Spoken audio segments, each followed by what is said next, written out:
Cuando la gente te mire y vea lo que cuesta vivir en el corazón de esto, quedará fascinada por ti, qué menos. Son historia y también presente y futuro del cine. El primero, Steven Spielberg ha tardado 12 años en poder rodar Lincoln, un proyecto muy personal de este director que en 1975 redefinió el concepto de taquillazo con Tiburón. Durante años se le ha conocido como el Rey Midas del cine y lo que sí es cierto es que nos ha dejado un sinfín de imágenes inmortales como estas. Que todo el mundo salga del agua, que todo el mundo...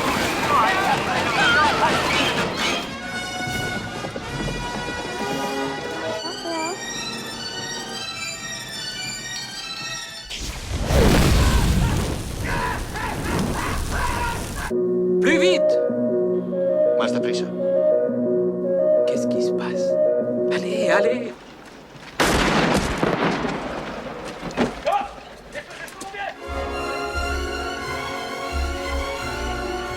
El segundo, Daniel Day-Lewis, tiene una de las carreras más premiadas de la historia del cine y ha trabajado con directores como Martin Scorsese, Stephen Frears, Gene Sheridan, Paul Thomas Anderson o James Ivory.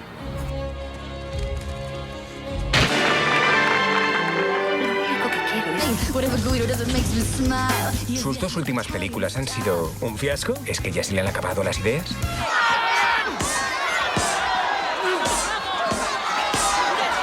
Bienvenidos a estas calles. Jesús, María y José, ¿qué te ha pasado? Y tú sabes de sobras que robar es pecado. Soy el presidente de los Estados Unidos, investido de un poder inmenso. Lo que ha unido el Lincoln y el celuloide, que no lo separe nadie. Así que vamos con dos invitados, pero muy importantes. Antes, conozcamos algunos titulares. En el New York Times, Spielberg comparó su estado emocional justo antes de empezar un rodaje con el rostro del chico en el trampolín, cuadro de Norman Rockwell. Y Day-Lewis despegó en Estados Unidos tras el estreno simultáneo de Una habitación con vistas y Mi hermosa lavandería. Un crítico del Chicago Sun-Times dijo: ver ambos trabajos es la confirmación de la cualidad milagrosa de actuar. ¿Fue difícil dar con el hombre escondido tras el político? Bueno, en realidad es una buena pregunta para ti. Habría sido más difícil si no hubiese existido, entre otras muchas cosas, el trabajo de Doris Kearns Goodwin, quien escribió ese maravilloso libro The Political Genius of Abraham Lincoln. En mi caso, sin saber nada de él como hombre, ese texto se convirtió en la primera introducción al ser humano, a Lincoln.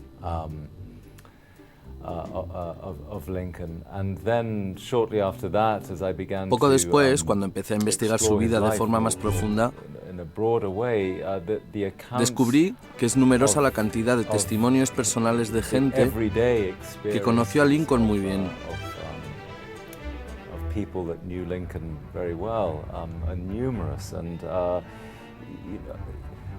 Tendemos a pensar que vivió en otra era y que por ello es inaccesible, pero en cuanto te aproximas a explorar su vida, en realidad es como si te invitase a entrar en él. Es un ser humano muy accesible.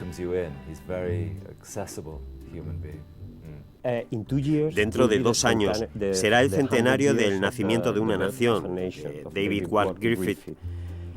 Ahora la perspectiva que nos da Lincoln es diferente, pero se han necesitado 100 años. ¿Cuánto debe todavía el cine norteamericano al pueblo afroamericano para explicar ese periodo de la historia de los Estados Unidos? Bueno, el momento de la historia en el que se rodó el nacimiento de una nación estaba lleno de racismo, prejuicios, miedo, desconfianza. Era la época del Ku Klux Klan, la separación racial fomentada por las leyes Jim Crow. Así que esa película se rodó de una forma que ponía en la cúspide el racismo de los blancos contra la gente negra. Entonces, cuando tengo que hablar del nacimiento de una nación, Nunca lo hago desde el punto de vista político, porque fue una producción propia de su tiempo. Solo hablo de esa película y solo hablo de Griffith como un genio de la técnica cinematográfica, de sus planos generales, panorámicos en las batallas, del uso de las cortinillas para hacer primeros planos, destacando así al actor, como también hacía Charles Chaplin. Esa película exploró muchos territorios, fue pionera en muchas cosas. La técnica cinematográfica despegó en ese momento, pero nunca he apoyado su contenido, en absoluto. ¿Quién puede hacerlo hoy? Apoyar el nacimiento de una nación.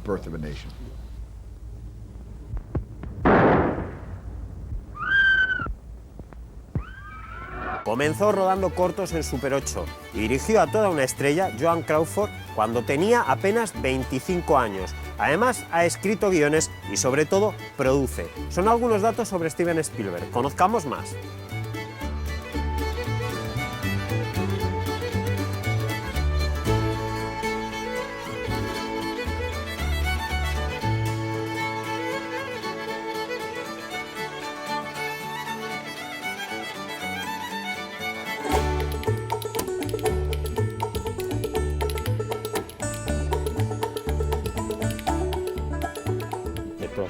El proceso de rodar Lincoln ha sido largo en el tiempo.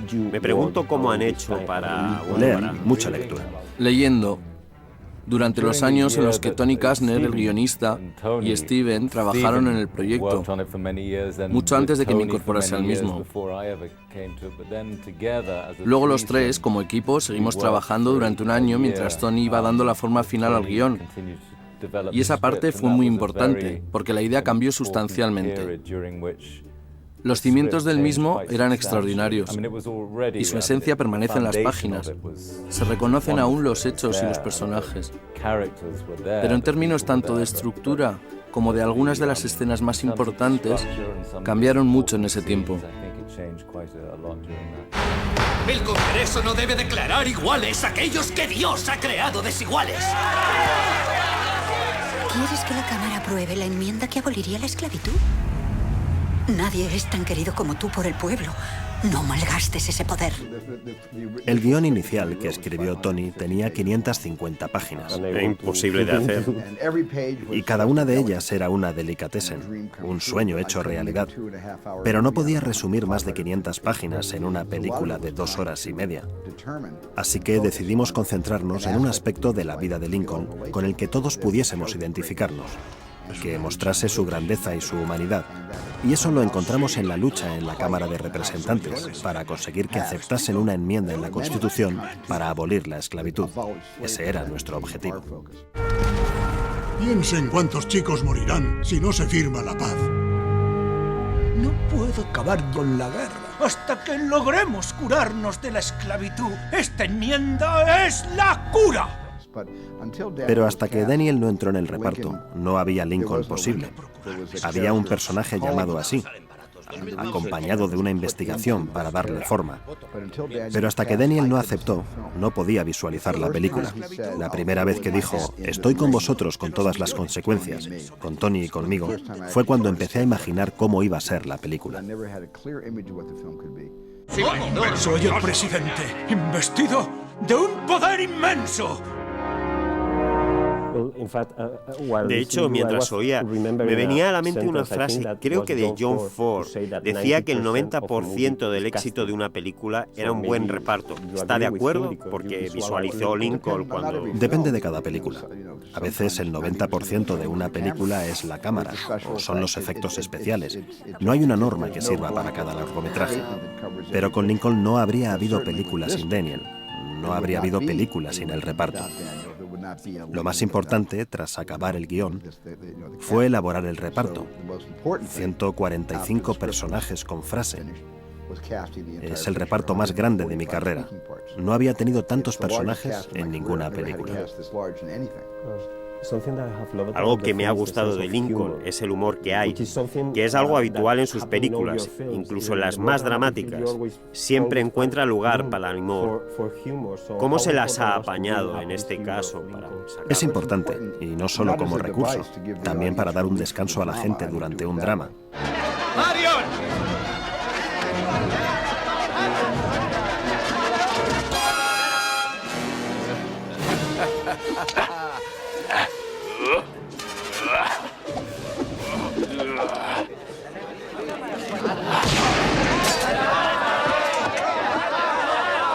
Y en todas mis películas hay humor, porque la vida sin humor no merecería la pena.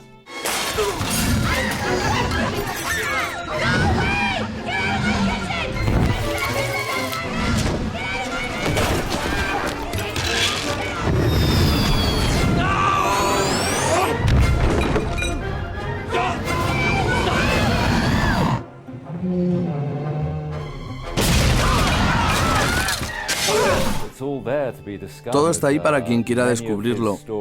Lincoln era un gran contador de historias y está documentado. Muchas de sus historias han sido contadas por cantidad de gente y en todas las crónicas, todas las biografías, el humor es algo que es reconocible desde su juventud.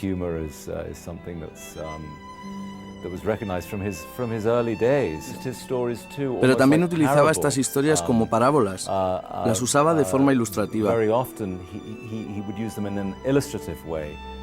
Eran relatos esencialmente humorísticos. Y la esencia de los mismos, como si fuesen el resultado de un destilado, era algo de lo que también se valía en sus años como abogado. Eran ilustrativas de aquello que quería defender y subrayar, de lo que era importante para él.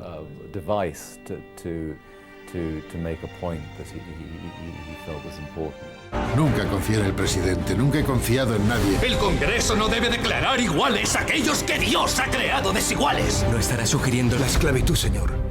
Ha terminado. El mítico actor y director teatral John Gielgud dijo de Daniel Day-Lewis que poseía todo lo que cualquier actor de Hollywood desea, talento, y también aquello que cualquier actor británico anhela, porte. Vamos a conocer más datos sobre este actor.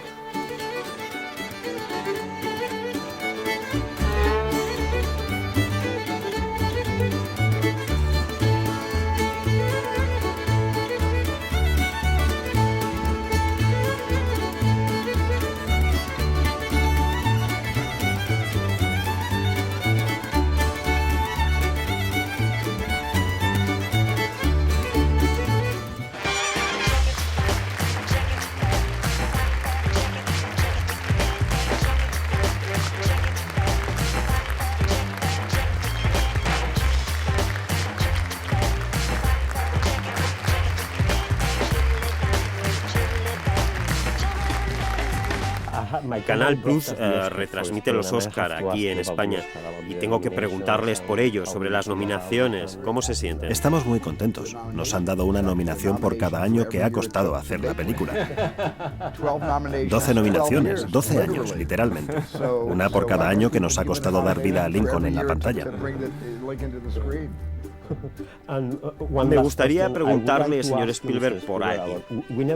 Normalmente no preguntamos mucho por la gente que está detrás de la cámara, pero en Lincoln vuelve a trabajar con Michael Kahn, su montador. Por favor, háblenos de su trabajo con este hombre.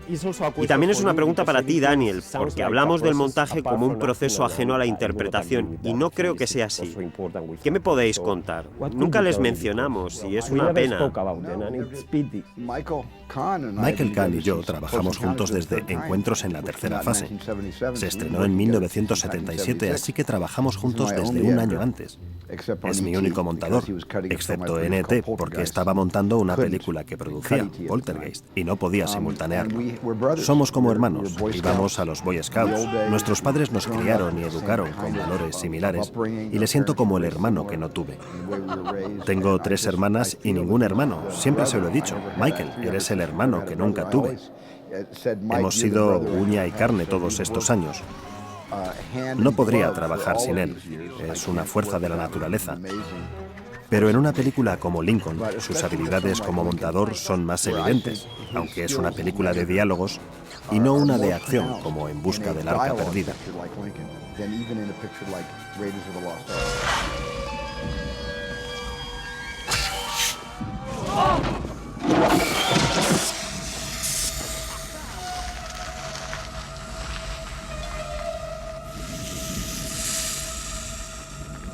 Ya te dije que todo iría bien. Es más difícil montar diálogos que acción, y para él Lincoln ha sido un reto. Porque puedes destrozar una película si eliges las tomas equivocadas. Y no solo se trata de coger las adecuadas, sino seleccionar los mejores momentos de las mismas, que son los de más lucimiento del actor a favor de la historia. Y Michael es buenísimo en hacerme pensar y cuestionarme. ¿Seguro que esa es la mejor toma? Déjame que te enseñe estas tres, comparémoslas una por una. Es como la conciencia hablando en mi oído cuando trabajamos juntos. Y Daniel salvó todas tus mejores tomas, rescatándolas de mí. Me suelen gustar más las películas que plantean cuestiones al público que las que dan respuestas. Y esta me produjo algunas preguntas. Hay una frase hacia el final de la película que dice más o menos, disculpe, pero no la recuerdo literalmente, pero algo así como que fue necesario algo de corrupción para conseguir el final de la esclavitud. Creo que es más o menos así, o así la recuerdo. Oh, ¿te refieres a lo ilegítimo de canjear votos por trabajos? Bueno, es la trastienda de la política. Pasa también en nuestros tiempos. Es parte de la naturaleza de la política. La democracia se fundamenta en hacer tratos todo el tiempo y Lincoln no era ajeno a ello. Su secretario de Estado, que era un hombre de negocios de Nueva York, aprendió allí de todo sobre acuerdos internos por las propias características de su trabajo y supo incorporar esas estrategias para hacer cambiar de opinión a aquellos del Partido Demócrata que no querían abolir la esclavitud. Pero políticamente era urgente, era muy importante. Y también opino que un proceso político no es algo dogmático, es algo vivo, y como tal está abierto al idealismo y a la corrupción. Pero si vas a ejercer un cargo político, has de ser consciente de esto. Tienes que saber estar a las duras y a las maduras, te cueste lo que te cueste, y usar ese sistema en todos los aspectos, de la mejor manera que sepas.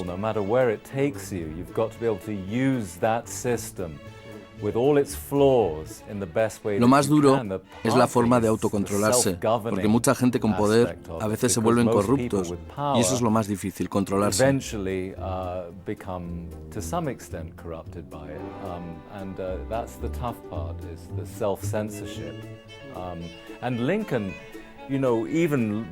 Y Lincoln, incluso antes de buscar apoyos para la 13ª enmienda, ya fue denigrado por gran parte de la población por haber suspendido el derecho de habeas corpus durante tiempos de guerra. Lo consideraba uno de sus derechos como medida de guerra, pero se consideraba que iba totalmente en contra de la libertad propia del sistema democrático.